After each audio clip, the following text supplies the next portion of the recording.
அனைவருக்கும் வணக்கம். Easy lecture channel உங்களை மிகவும் அன்புடன் வரவேற்கிறது. ஸோ இன்றைக்கி கண்ட்ரோல் சிஸ்டமில் உள்ள கிளாஸ் பார்ப்போம். ஸோ இது வந்து 5/1/2020 நான் ரிவைஸ் பண்ணது, நான் ப்ரிப்பேர் பண்ணது. Basics of control system. Question என்னென்னா, the open loop DC gain of a unity negative feedback system with closed loop transfer function s plus 4 divided by s square plus 7s plus 13 is option A 4 by 13, option B 4 by 9, option C 4, option D 13. Okay, so teachers approach. இதில் வந்து ரெண்டு விஷயம் நம்ம தெரிஞ்சிக்க வேண்டியதாக இருக்குது. Open loop, close loop. Open loop DC gain ஒரு close loop transfer function கொடுத்துட்டு அதில் ஓப்பன் லூப் டிசி கெயின் என்ன அப்படின்னு கேட்டிருக்கிறாங்க. ஓகே, ஸோ ஒரு க்ளோஸ் லூப் ட்ரான்ஸ்ஃபர் ஃபங்க்ஷன்லேருந்து நம்ம ஓப்பன் லூப் ட்ரான்ஸ்ஃபர் ஃபங்க்ஷன் எடுக்க முடியுமா அப்படின்னு பார்க்கணும். ஓகே, ஸோ இதில் வந்து ஓப்பன் லூப்னா என்ன, க்ளோஸ் லூப்னா என்ன, close loop transfer function, open loop transfer function, இது ரெண்டுத்துக்கும் டிஃப்ரென்ஸ், இதெல்லாம் இந்த விஷயங்கள்லாம் தெரிஞ்சிக்க வேண்டியது ரொம்ப அவசியமாக இருக்குது. Okay, so close loop transfer function கொஸ்டினில் கொடுத்துருக்குறாங்க. s plus 4 divided by s square plus 7s plus 13. Okay, it is a negative feedback system. இதுவும் கொஸ்டினில் கொடுத்துருக்குறாங்க. எனக்கு யூனிட்டி நெகட்டிவ் ஃபீட்பேக் சிஸ்டம் என்ன கண்டுபிடிக்கணும் அப்படின்னா, to find open loop DC gain. Okay, so ஒரு நெகட்டிவ் ஃபீட்பேக் சிஸ்டமோட ஸ்ட்ரக்சர் எப்படி இருக்குன்னா எப்படி இருக்கும். ஓகே, இன்புட் சிக்னல் இருக்கும், அவுட்புட் இருக்கும், தென் ஒரு நெகட்டிவ் ஃபீட்பேக் இருக்கும். அதாவது இங்கே நெகட்டிவ் ஆமோட கனெக்ட் ஆகிருக்கும். இது நெகட்டிவ் ஆமோட கனெக்ட் ஆகிருக்கும். நெகட்டிவ் அந்த சம்மேஷனில் உள்ள நெகட்டிவ் பின்னோட கனெக்ட் ஆகிருக்கும். ஓகே, ஸோ இதில் close loop transfer function T of S என்ன அப்படின்னா, C of S divided by R of S that is equal to G of S divided by 1 + G of S into H of S. Okay, so இதுதான் விஷயம். இதில் வந்து unity negative feedback system கொடுத்துருக்கிறதுனால இந்த feedback லூப்போட gain என்னவாக இருக்கும்னா 1 இருக்கும். H of S is equal to 1 இருக்கும். அதை இங்கே சப்ஸ்டிடியூட் பண்ணோன்னு நமக்கு கிடைக்கிறது G of S divided by 1 + G of S. இந்த G of S divided by 1 + G of எஸோட வேல்யூ என்ன அப்படின்னா கொஸ்டினில் கொடுத்துருக்காங்க close loop transfer function. So close loop transfer function is equal to G of S divided by 1 + G of S is equal to s plus 4 divided by s square plus 7s plus 13. Okay, open loop transfer function எப்படி இருக்கும்னா g of s into h of s.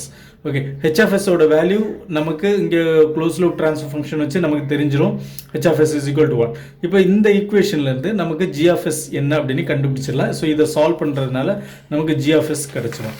Okay, so g of s divided by 1 + g of s is equal to s square plus s plus 4 divided by s square plus 7s plus 13 cross multiply பண்ணுறோம். g of s into s square plus 7s plus 13 equal to s plus 4 into 1 plus g of s. So இதை solve பண்ணச்சுல g of s உள்ள multiply பண்ணுறோம். g of s into s square plus g of s into 7s plus 13 into g of s that is equal to s plus 4 1 plus g of s ஐயும் multiply பண்ணுறோம். s plus 4 into 1 s into 1 s g of s into s 4 into 1 4 plus 4 into g of s. Okay, so இதில் again g of s into s square plus 7s plus 13 equal to s plus 4 into 1 plus g of s into s plus 4. இந்த g of s into s plus 4 நான் left hand side கொண்டு வர்றேன். So g of s into s square plus 7s plus 13 minus g of s into s plus 4. g of s எல்லாம் ஒரு சைடில் வச்சுக்கிறேன். g of s காமனாக வெளியே எடுத்துட்டேன்னா s square plus 7s plus 13 minus s minus 4. Okay, so அப்படி வந்துடும். that is equal to s plus 4. Okay, g of s into s square plus 6s plus 9 equal to s plus 4. g of s is equal to s plus 4 divided by s square plus 6s plus 9. Okay, so இதுதான் answer. Okay, so இதில் என்ன கேட்டிருக்காங்க அப்படின்னா open loop DC gain என்ன அப்படின்னு கேட்டிருக்காங்க. நமக்கு open loop transfer function கிடச்சிருச்சு. க்ளோஸ் லூப் ட்ரான்ஸ்ஃபர் ஃபங்க்ஷன் கொஸ்டினில் கொடுத்துருந்தாங்க. க்ளோஸ் லூப் ட்ரான்ஸ்ஃபர் ஃபங்க்ஷன்லேருந்து ஓப்பன் லூப் ட்ரான்ஸ்ஃபர் ஃபங்க்ஷன் நம்ம எடுத்தாச்சு. இந்த ஓப்பன் லூப் ட்ரான்ஸ்ஃபர் ஃபங்க்ஷன்லேருந்து ஓப்பன் லூப் டிசி கெயின் நமக்கு தெரிஞ்சிடும். Okay, so open loop DC gain அப்படின்னா என்ன அப்படின்னா இந்த இடத்துல ஓகே, ஸோ இங்கே வந்து கிழிஞ்சிருக்கு. Okay, so G of S is equal நமக்கு ஓப்பன் லூப் ட்ரான்ஸ்ஃபர் ஃபங்க்ஷன் கிடச்சிருக்குல்ல, அந்த ஓப்பன் லூப் ட்ரான்ஸ்ஃபர் ஃபங்க்ஷனில் எஸ்ஸுக்கு நம்ம 0 சப்ஸ்டிடியூட் பண்ணி என்ன கிடைக்குமோ அதுதான் நமக்கு open loop DC gain. Okay, open loop transfer ஃபங்க்ஷனில் நம்ம எஸ்ஸுக்கு பதில் 0 சப்ஸ்டிடியூட் பண்ணால் இந்த ஓப்பன் லூப் ட்ரான்ஸ்ஃபர் ஃபங்க்ஷன் என்ன வேல்யூ கிடைக்குமோ அதுதான் ஓப்பன் லூப் டிசி கெயின். நம்ம s ஈக்குவல் டு 0 இந்த ஓப்பன் லூப் ட்ரான்ஸ்ஃபர் ஃபங்க்ஷனில் சப்ஸ்டிடியூட் பண்ணோன்னா நமக்கு என்ன கிடைக்கும்னா ஆன்சர் 4/9 கிடைக்கும். ஸோ 4/9 ஆப்ஷனில் எங்கே இருக்குது? Option B answer. Option B 4/9.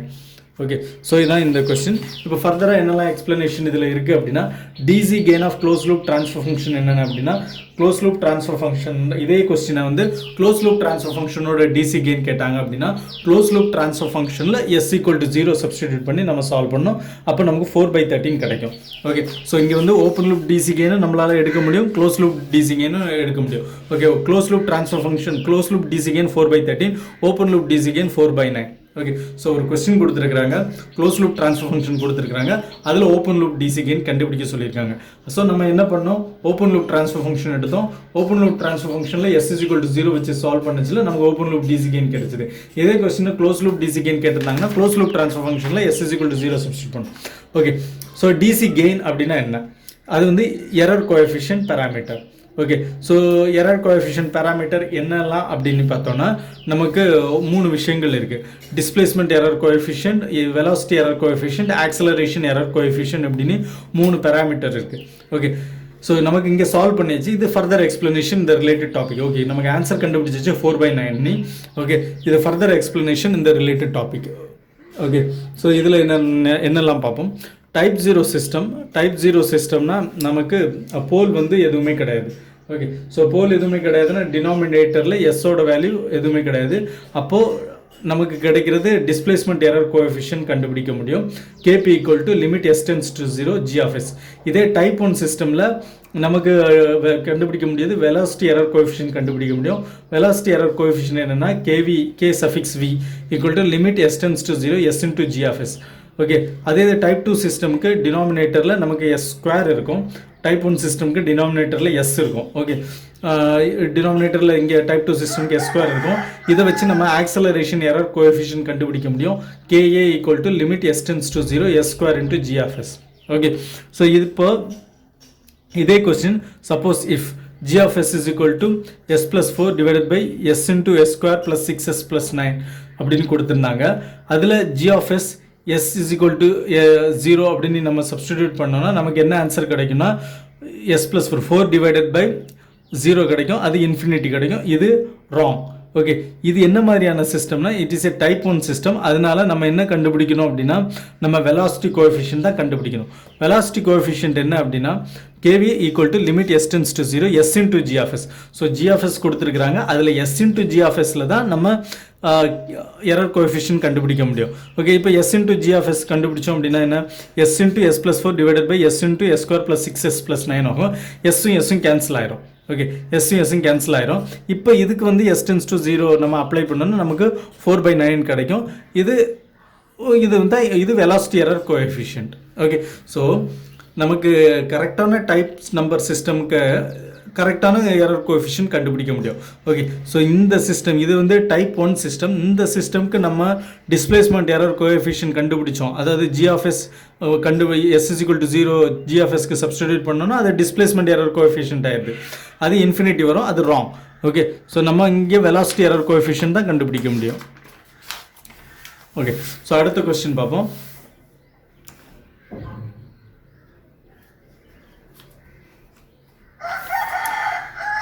The transfer function of a plant is T(s) = 5 / s + 5 × s² + s + 1. The second order approximation of T(s) using dominant pole concept is option A 1 / s + 5 × s + 1, option B 5 / s + 5 × s + 1, option C 5 / s² + s + 1, option D 1 / s² + s + 1. Okay, so என்ன transfer function இருக்குது அப்படின்னா 5 / s + 5 × s² + s + 1 இருக்குது. இது வந்து ஒரு third order system. Okay, third order system. அந்த third order சிஸ்டமில் poles என்னெல்லாம் கண்டுபிடிப்போம். போல்ஸ் வந்து ஒரு போல் வந்து -5ல் இருக்குது. ஓகே, அடுத்தது இன்னொரு போல் வந்து -0.5 -j0.866லையும் -0.5 + j0.866லையும் ஒவ்வொரு போல் இருக்குது. Okay, so pole nearest to origin தான் significant pole, poles away from origin வந்து இன்சிக்னிஃபிகண்ட் போல். இது ஒரு இம்பார்ட்டன்ட் பாயிண்ட் இதை சால்வ் பண்ணுறதுக்கு.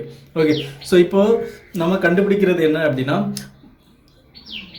-p2 / அதாவது இன்சிக்னிஃபிகண்ட் போல் / சிக்னிஃபிகண்ட் போல் வந்து greater than or equal to 4 இருக்கா இல்லையா அப்படின்னு கண்டுபிடிக்கணும். ஓகே ஸோ நமக்கு அதுபடி இன்சிக்னிஃபிகண்ட் போல் என்ன போல் வந்து அவே ஃப்ரம் ஆரிஜின் அது அப்போ -P2 so -P2 divided by -P1 நம்ம கண்டுபிடிக்கணும் ஸோ P2வும் இந்த மைனஸ் மைனஸ் கேன்சல் ஆயிரும் அப்போ P2 டிவைடட் பை P1 என்னவா இருக்கும்னா P2 வந்து 5 இருக்கும் P1ங்கிறது 0.5 இருக்கும் ஓகே ஸோ சாரி 0.5 இருக்கும் இங்கே 0.4 எழுதியிருக்கிறேன் இது 0.5 5 divided by 0.5 என்னது அதோட வேல்யூ 10 வந்து greater than 4 ஸோ இதுக்கு ஒபே பண்ணுது ஸோ கண்டிஷன் சாட்டிஸ்ஃபைட் அப்போ significant pole otherwise called as dominant pole okay so இதுலேருந்து நம்ம செகண்ட் ஆர்டர் அப்ராக்சிமேஷன் பண்ணணும் insignificant pole can be neglected insignificant போல நம்ம நெக்லெக்ட் பண்ணிடலாம் but DC gain should not be change even after neglecting neglect பண்ண பிறகு கூட இந்த ட்ரான்ஸ்ஃபர் ஃபங்க்ஷனோட டிசி கெயின் மாறக்கூடாது டிசி கெயின்னா என்னென்னா எஸ்ஸுக்கு நம்ம 0 சப்ஸ்டிடியூட் பண்ணுறது டிசி கெயின் இந்த ட்ரான்ஸ்ஃபர் ஃபங்க்ஷனுக்கு எஸ்ஸுக்கு 0 சப்ஸ்டிடியூட் பண்ணோம்னா 5 divided by s plus 5 into s square plus s plus 1 இருக்குல்ல sக்கு 0 சப்ஸ்டிடியூட் பண்ணா 5 divided by 5 into 1 that is equal to 1 dc gain வந்து என்ன ts is equal to 5 divided by 5 equal to 1 இருந்து after neglecting அதாவது insignificant போல நம்ம neglect பண்ண போறோம் insignificant போல்னா என்ன இந்த p2 equal to -5 neglect பண்ண பிறகு நமக்கு என்ன கிடைக்குன்னா 5 divided by s square plus s plus 1 இருக்கு இந்த s square plus s plus 1 க்கு இதுக்கு dc gain நம்ம பார்த்தோம் அப்படின்னா 5 வருது நமக்கு ஒரிஜினல் dc gain என்னன்னா 1 ஆனா இங்க neglect பண்ண பிறகு dc gain பார்த்தா 5 அப்போ நம்ம இது இப்படி பண்ணக்கூடாது இதுல ஒரு சின்ன அப்ராக்சிமேஷன் பண்ணோம் என்ன பண்ணோம்னா 1 divided by s square plus s plus 1 இந்த அப்ராக்சிமேஷன் பண்ணோம்னா நமக்கு ஒரிஜினல் dc gain ஓட மேட்ச் ஆகுது ஓகே ஏன்னு கேட்டா இந்த t of s இந்த ட்ரான்ஸ்ஃபர் ஃபங்க்ஷன்ல s equal to 0 சப்ஸ்டிடியூட் பண்ணோம்னா 1 divided by s க்கு s ஸ்கொயருக்கு 0 ஆயிரும் s க்கு 0 ஆயிரும் இங்க 1 ஆயிரும் so 1 divided by 1 equal to 1 okay so நம்ம என்ன பண்ணிட்டோம் 5 divided by s plus 5 into s square plus s plus 1 எப்படி கன்வர்ட் பண்ணிட்டோம்னா 1 divided by s square plus s plus 1 convert பண்ணிட்டோம் ஆன்சர் ஆப்ஷன் டி இது வந்து இந்த டாமினன்ட் போல் கான்செப்ட் மூலமா நம்ம பண்ணியிருக்கிறோம் ஸோ டாமினன்ட் போல் கான்செப்ட்ல என்ன பண்ணணும்னா டாமினன்ட் போல் மட்டும் நம்ம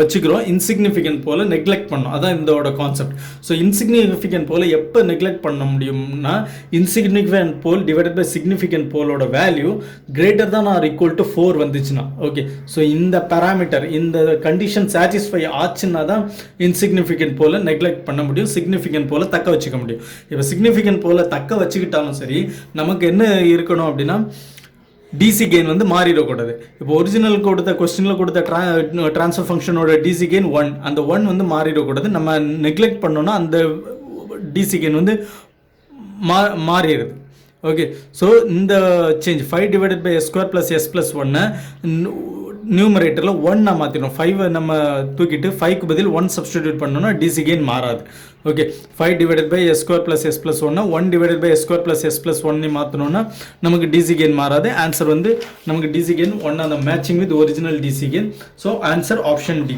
ஆப்ஷன் டி என்ன இருக்கு option D is 1 divided by s square plus s plus 1 okay